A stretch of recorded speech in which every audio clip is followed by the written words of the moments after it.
नमस्कार दोस्तों, आप सभी का स्वागत है।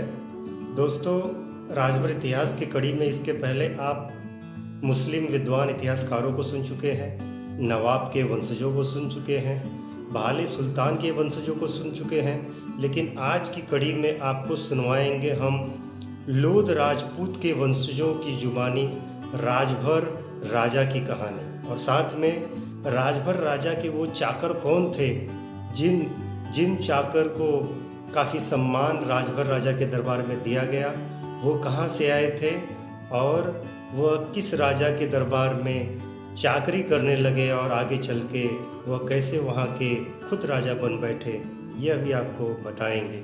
सबसे पहले लोध राजपूत के वंशज विद्वान इतिहासकार जी को सुन लेते हैं और उनको धन्यवाद भी देते हैं। देखिए आगे। कलिंजर आए दुई भाई, मतलब कलिंजर में दो भाई आए थे।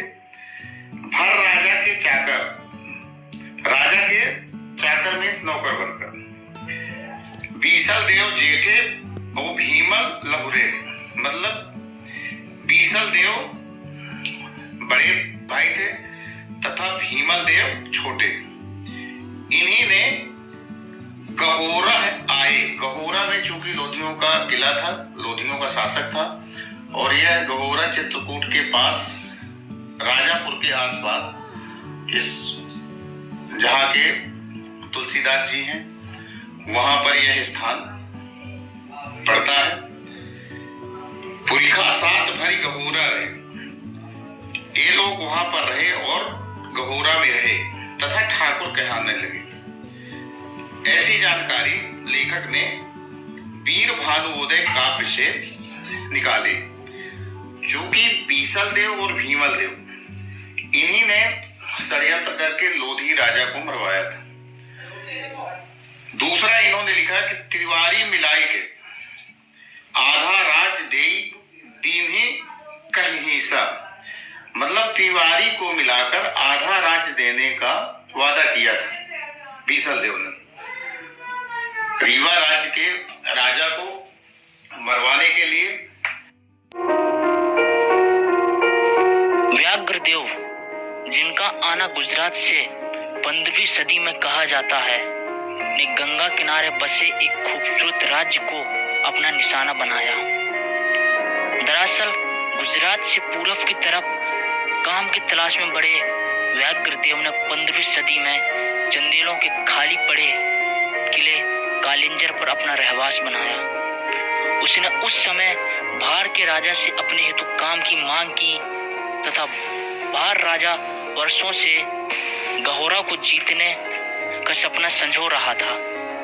उसने गहोरा को जीतने की एवज में पहले बघेलों को ठाकुर की उपाधि और बाद में गहोरा देने का वादा किया। गहोरा गंगा किनारे एक महत्वपूर्ण और समृद्धशाली राज्य था। मजबूत किले को भेद गहोरा पर कब्जा करना नामुमकिन था। इसलिए व्याघ्रदेव ने राज्य का मंत्री, जो कि तिवारी कुल का ब्राह्मण था, को राज हड़पने की साजिश में अपने साथ मिला लिया। बदले में उसे आधा राज्य देने की बात कही। गंगा तट पर एक उत्सव का आयोजन किया गया, जिसमें गहोरा राज्य का मंत्री अपने राजा को लेकर वहां पहुंचा। वह उन्हें प्रसाद में नशीली वस्तु का सेवन कराया, जिससे राजा व रानी अचेत होकर गिर पड़े। व्याघ्रदेव और उसके साथियों ने राजा रानी का वध कर दिया। वादी के मुताबिक व्याघ्रदेव ने मंत्री, जो तिवारी कुल का था, को आधा राज्य गहोरा पट्टी व गहोरा खास में से गहोरा पट्टी लेने को कहा, पर अपराध बोध से ग्रस्त मंत्री ने राज्य नहीं लिया, अपितु मंत्री ही बने रहने की इच्छा जाहिर की, जिससे व्याघ्रदेव ने मान लिया। नए राजा को राज तिलक भी उसी मंत्री ने किया।